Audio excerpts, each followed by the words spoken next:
Whew.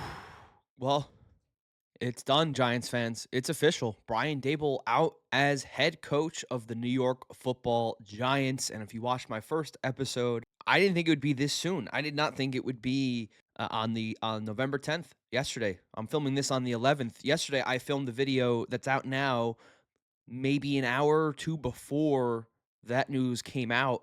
And then I was out for the rest of the day. I didn't have time to film another video. So here we are. But I mean, wow. John Mara had the stones to fire him the day after that Bears game.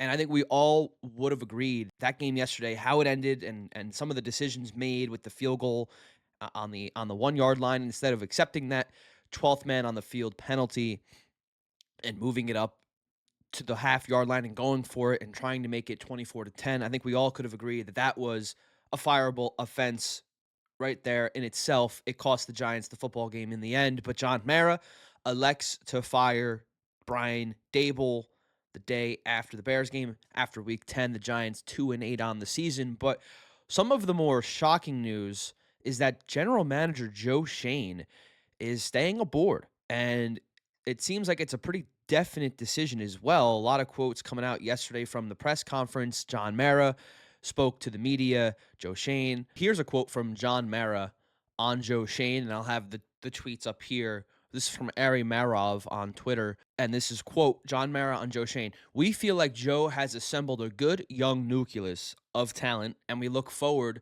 to its development. Unfortunately, the results over the past 3 years have not been what any of us want. We take full responsibility for those results and look forward to the kind of success our fans expect.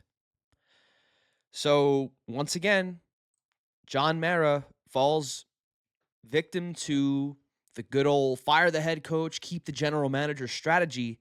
And now this is the third time in franchise history that they've elected to go this route.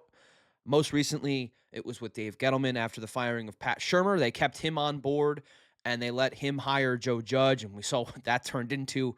Luckily, they fired both of those guys later on. But then before that, even, they kept Jerry Reese on as general manager, and they let him hire Ben McAdoo after the firing of Tom Coughlin. So, just this has happened only 3 times, as I mentioned. This is a team with a 100-year history. Think about that for a second. 100-year history. They celebrated it last year with those god awful uniforms, by the way. And they have decided to try this route again. Now, I do think Joe Schoen has done a bit of a better job than Dave Gettleman did in years past in terms of roster building. To go down this route again and to expect a different result, especially when it doesn't really work all that well around the league. The only example that I can really think of is the Bears right now with Ryan Poles, keeping him on board after firing Eberflus and hiring Ben Johnson from the Lions. But we'll see how that goes. The Bears defensively are horrific. They should have lost that game yesterday or on Sunday, excuse me. Honestly, should have lost that game against the Bengals if it wasn't for that late heroic throw to Colston Loveland. So the Bears are kind of a wishy-washy team this year, so we'll see how that holds up with Ben Johnson. So far, what they brought him in for offensively, it's been working out. But again, you need to be a head coach, not just an offensive mind, and you need to win football games. So the Bears are 6-3, but we'll see how long that holds up. So that's the only other example that I can think of right now, where the GM stays on and the owner lets them pick the head coach of the future. And right now, the problem that I have is that Joe Schoen is on year 4 of roster building with this team. That's more than enough time to build a competent roster for a football team to be competitive. I mean, we're not even asking for 9-2 records here. Can we get 6-6 heading into the later months? Like, can the season not be over before Halloween, before Thanksgiving? Like, just one time? It's infuriating. And the thought that John Mara takes a look back, sits back and takes a look at everything that's been going on and comes to the conclusion that, yeah, Brian Daboll needs to go, but we believe that Joe Schoen has built a roster and Brian Daboll is just not a good enough coach to just win these games. Well, I hate to break it to you, John Mara. Some of the reasons why they've lost these games is because of the damn players and just not executing plays and just not doing enough. It's as simple as that. And maybe it has to do with the fact that there's been, oh, I don't know, a top 10 pick that does not play. He doesn't play. He sits on the bench, carries a towel, wears a jacket, and watches. Doesn't even have a headset on, I don't think. He just watches. And he earns a paycheck out of your pockets, by the way. So this notion that they've built this young nucleus of talent, I get it. Jackson Dart is definitely the future, and he's been awesome. But he's also been evaluated for a concussion 4 times now. And maybe you blame Brian Daboll for that and the usage in which he was running him a ton, which I do personally. But at a certain point, you have to take a step back and you have to be honest with yourself. This young nucleus is not as good as we think it is. There's been a lot of whiffs with Joe Schoen and his drafting ability. And now we're supposed to entrust him with finding our next head coach. And by the way, whoever they do decide to hire, whether it's Mike Kafka, if he does a good job to end this season, and I'll get to some of the candidates in a second, but you don't think the upcoming coach is smart enough to see through this and to think and to come to the conclusion that, hey, if I don't do well my first year here, there's a good chance the general manager who vouched for me, who told John Mara to hire me, you don't think there's a good chance that Joe Schoen is gone after next year if this team wins 3-4 games again? And if he isn't gone, at what point do we then go to John Mara and say, what the hell? I mean, what are we waiting for at this point? So, as a coach, I know this job seems very enticing with Jackson Dart and some of the offensive weapons like Malik Neighbors, Cam Scadaboo. There's a lot to like, a lot to work with. But at the same time, you're going to take a job where you're unsure if the guy who hired you, who vouched for you, and is technically your boss, you're going to take this job knowing that he might get fired in a year or two from here and that the next general manager they bring in might not like you. These are some serious conversations we need to have. And I hope for the New York Giants, it works out. I hope Joe Schoen has tremendous drafts coming up, and I hope the next head coach, whoever it may be, does very well. We make the playoffs. Jackson Dart's a Pro Bowl quarterback, all pro, all sorts of things like that. Malik Neighbors, all pro receiver, doesn't get hurt. I hope for all of these things, but we have to have these conversations. Because as a Giants fan, in the last decade, we have lived this scenario 2 other times. And you tell me if it worked out or not. It's a joke. It has not worked out. Didn't even come close. It ended up with both of the GMs being fired and all the coaches being fired. And so here we are, back to square one. The only difference being is we have the quarterback. And this head coaching hire is the biggest decision in quite some time for the Giants because they finally have Eli's successor, but they have to get the right guy in the building to coach the team and to be the mentor and the leader for this team and for this quarterback. So let's go through some of the head coaching candidates that I personally think come to mind when you're looking around the league for the most available guys or just the most high profile names as well. Well, so to be fair, we'll start off with Mike Kafka, who's going to serve as the interim head coach for the remainder of the season, just to kind of give you some background on him if you're unaware of his previous destinations as a coach. He started off as the quarterback coach for the Chiefs from 2018 to 2019, so just for one season there. And then he was, I guess, promoted to the passing game coordinator for a season in 2020 to 2021. So, excuse me, 2 seasons he was the quarterback coach, 2018 and 2019, and 2 years the passing game coordinator, 2020 and 2021.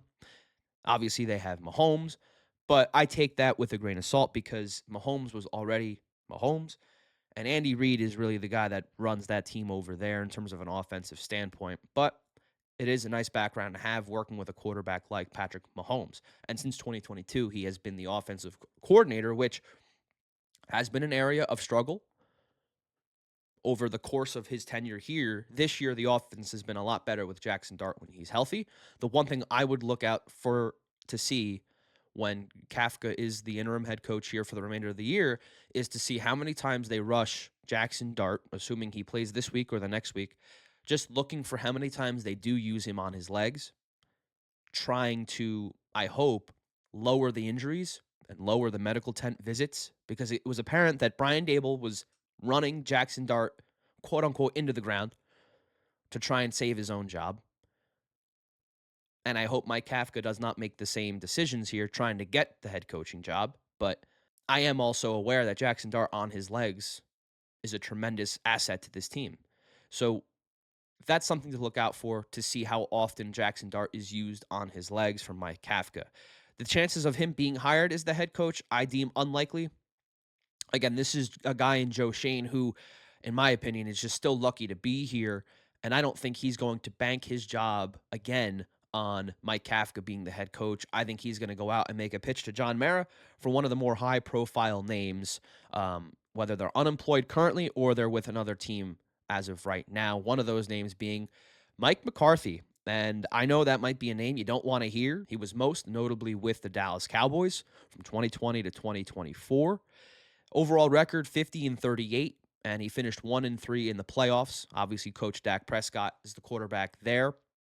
And I think Mike McCarthy is kind of a meh replacement in the middle, where I deem it to be one of the more safer routes. You get an experienced guy in there who isn't coaching for the first time, who knows how to lead a locker room, or at least has experience doing it with two other franchises, right? And he's coached Aaron Rodgers, he's coached Dak Prescott, and he coached Alex Smith actually for 1 year. He was the 49ers offensive coordinator in 2005 before he got the job with Green Bay in 2006. So he does have experience working with high profile quarterbacks. And I think that could be beneficial to Jackson Dart. I think with what he's learned over the years, coaching the Packers, coaching the Cowboys, working with Rodgers, Prescott, and Alex Smith, I think there's a lot to be had there. And I think there's a lot that Jackson Dart can learn from Mike McCarthy. And again, I think maybe not McCarthy specifically, but I think the route, hiring a coach that has head coach experience, I think is huge. I think John Mara looks at his last couple of hires, Shermer, McAdoo, Joe Judge, with the exception of Shermer. I believe he coached one other time. But all these guys, rookie head coaches, Brian Daboll, rookie head coach. So does he go the route of a rookie head coach again and go for a coordinator that has not ever coached a team? I doubt it. But I also didn't think that he'd keep Joe Schoen. So there's a lot of things that John Mara does that we don't expect as the fans. We expect in our minds for it to go one way or the highway, and this time it didn't go that way. So personally, would I hire a guy that is going to be a rookie head coach? No. I think an experienced head coach is what this team needs. I think it's what Jackson Dart needs, because the biggest problem with the Giants, in my opinion, is there just is not a culture. There is not an identity with this team. Jackson Dart and Cam Scadaboo can only do so much for your culture in terms of bringing up the veteran spirits, bringing up everyone's spirits in that locker room. You need a coach to then advance that and to be a consistent voice and leader. And I think a guy with experience already gets you a leg up on that category. I think culture is a huge aspect of football that we need to get back to. Tom Coughlin had a standard. The legendary coaches in this league have had standards. We need a guy that has a standard. Brian Daboll did not have a standard. So maybe Mike McCarthy's the answer. One of the other names, Clint Kubiak, the offensive coordinator for the Seattle Seahawks. This year, Seattle, if you've watched any of their games, they have been doing a great job offensively. The rushing game has not been great. They rank 18th in yards per game, but the pass game has been what catches your eye. Sam Darnold arguably having a better year this year with the Seahawks than he did last year with the Vikings, and he had a tremendous year last year with Minnesota. They rank 9th in yards per game, 8th in passing yards per game, and they rank 3rd in points with 275 points in 9 games. They trail only behind the Lions, who have also played 9 games, and the Colts, who have played 10. So this is a team that has scored points. And we saw recently against the Commanders, that game was over at halftime. Sam Darnold hadn't had an incompletion at halftime. So this is an offense that Clint Kubiak has really figured out, and this is without a run game. And I think with the Giants, he can have a good run game, because right now the run game for the Giants is good. With Scadaboo healthy especially, it helps. So you bring him in and you add his expertise, what he's been able to do with Sam Darnold. Now you give him a quarterback that can actually run pretty well. Kubiak was also the offensive coordinator with the New Orleans Saints in 2024.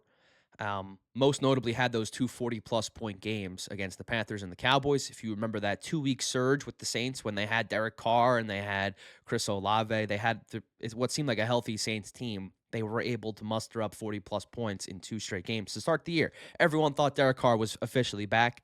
That was not the case, but there has been some Clint Kubiak offensive coordinator success in the recent years. So that's another guy to look out for the head coaching position.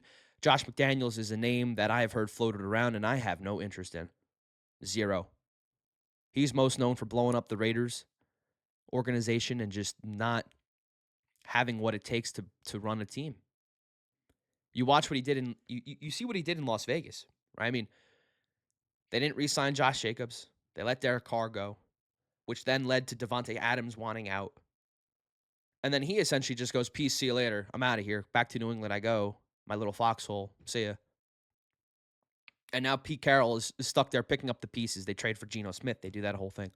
Draft Ashton Genty, top, I think, a 6th overall pick. And it's just a disaster over there. Max Crosby, the only really good piece on that team that stands out. So I have zero interest in Josh McDaniels. I think he's a New England offensive coordinator for life in the sense of that's just where he'll have his success, and that's it. And that's what he'll be. And he'll never be a good head coach. And he'll only be a good offensive coordinator with the New England Patriots. So we'll leave that name alone, but that's a name you got to bring up. People talk about it all the time. I have zero interest in it. And then lastly, the name I have, Cliff Kingsbury. Now, this is somebody who has head coaching experience in the NFL, not as much as Mike McCarthy, but he has some. Coached with the Arizona Cardinals from 2019 to 2022. And he had some success with Kyler Murray. The record might not show it. He did finish 28, 37, and 1, and 0-1 in the playoffs. But I think this is a guy who has learned a lot over the years between running a team, then going to USC and becoming a senior offensive analyst for one season and kind of learning and coaching with Lincoln Riley, essentially, one of the better college minds in football. And now, most recently, the offensive coordinator for the Washington Commanders, starting as of last year, and now this year. So now in his second season as the offensive coordinator. Last year, I mean, Giants fans, I don't have to tell you what happened. The Commanders went to the NFC Championship game because of their offense and because of Jaden Daniels and Terry McLaurin and all those guys just being able to go out there and produce. And I think we have a quarterback in Jackson Dart, maybe not as good as Jaden Daniels, but he's pretty damn close. And in terms of the long run, I think he can get there for sure. He has the arm talent. He has the running ability. He can maneuver in the pocket just as good as anybody, it seems like, at times. So Cliff Kingsbury is a guy that, again, he's coached Kyler. He's coached Jaden Daniels. Similar quarterbacks to Jackson Dart's play style. I think this is a good fit for the Giants. Now, the one thing that does stick out, and I have to be fair, I'm trying to give you an overview of all of these guys, right? Something that stuck out to me that is relevant to this year's team, because ask yourself, how many times have you watched a game and there's a flag on the screen and you go, oh, here's another flag, and it's on the Giants, and every single time there's a flag, they remind you, the Giants, they averaged 8 yards or 8 penalties a game. That leads the NFL, this and that. And you're going, yeah, that makes sense. I feel like every game we have 10 plus penalties and it loses us football games, right? Well, Cliff Kingsbury, when he was the coach in Arizona, they led the NFL in penalties in 2020. They had the most with 131 penalties, and they had the most accepted penalties with 113. And they also finished with the most offensive penalties with 65. So penalties were an issue for Cliff Kingsbury for a season in Arizona. And so the one thing is you just hope that does not carry over to the New York Giants if that's the head coach of the future. And to end things off in terms of names available, you hear people say John Gruden, you hear people say Brian Flores, but realistically, those guys are long shots, and I would say it probably won't happen. Brian Flores is suing the Giants, and John Gruden is currently suing the NFL, and Roger Goodell does not like John Gruden. There's a reason why he's not coaching anywhere right now. So I would not expect any of those guys to even get interviews, to even be considered in this process. But now, whether that's just or not, that's up to you. But I'm just telling you, they are in active lawsuits against the Giants in the NFL. So the chances of that happening are next to none. So don't get your hopes up about that. But those are some of the names that I that I have found that I would be interested in. I don't think going the college route is a smart move. I definitely don't want a college head coach being brought up from that level to here. I think an experienced head coach goes a long way. I think we've had enough runs with rookie coaches trying to figure it out on the fly because the time is ticking. Jackson Dart will only be on his rookie deal for so long, and they're going to have to extend him to a big time contract in a couple years down the line. All of the good teams, the 49ers most notably, they all started their runs in the playoffs when they had the quarterback on the rookie contract. It just makes it so much easier from a general manager standpoint to build a good roster on a team around a great quarterback when they're on the rookie deal. As soon as Jackson Dart gets that extension and he starts making $50 million a year, because it's going to be that high. You do realize that, right? If Tua and Trevor Lawrence are making 50 plus million and Jackson Dart is light years better than those guys, he's going to be making 50 plus million dollars a year, maybe 55. Who knows? But the point is, you have to win now. These are precious years that the Giants are wasting if they do not get this coach correct. Which is why keeping Joe Schoen to me is a big mistake for that same reason. You should bring in two guys in lockstep that have a vision, that want to work around Jackson Dart, that want to build up this team and utilize the years they have with Jackson Dart on the rookie contract, as opposed to doing this whole circus with Joe Schoen, trying to find the coach, then maybe making decisions to save his own ass. It just, in my opinion, does not line up. And I think it's a huge mistake for the Giants. And they've also kept Shane Bowen, which that was a bit questionable. We thought he'd be fired with Brian Daboll as well, but I guess we'll have to wait until year's end for that firing, or if there's another blown lead fiasco in a couple games down the line, maybe that's when it happens. But so that's the biggest news. Brian Daboll out as head coach, Joe Schoen and Shane Bowen for the time being kept. And Joe Shane's job seems a bit more secure than Bowen, with John Mara saying they love the nucleus of talent, of young talent that they've brought in, and they believe in Joe Schoen, essentially. So we'll see how long that lasts, whether it's for one more year, for a couple more years. We'll see if Jackson Dart plays on Sunday, which would be a big help to win another football game. But just some questionable decisions from management. Firing Brian Daboll had to happen, whether it was now or at the end of the season. I was okay with either one. But keeping Joe Schoen and doing this whole rigmarole of keeping the general manager, firing the head coach, letting the GM hire his new coach, and then ultimately firing them years later, which has happened twice in the last 10 years. Doing that again, I'm a bit surprised John Mara thinks it'll work this time, but we'll see. He's the owner at the end of the day. He's the one that makes the decisions, and as fans, there's nothing we can do about it but just watch and hope that the team does well at the end of the day. So I hope I'm wrong. I hope Joe Schoen becomes the next great general manager in years to come, and I hope the next head coach is a Hall of Fame coach, and I hope that they win games and that they're in it to win it every single year. But again, I don't make the decisions, but that's just how I feel. Appreciate you tuning in. Make sure to like, subscribe, comment, and make sure to stay tuned for Friday's episode. We'll have lots of Giants talk. We'll preview the Packers game, and we'll also do some sports betting analysis and give you some of my picks heading into a packed weekend of college football and the NFL. So stay tuned, subscribe, and we'll see you next time.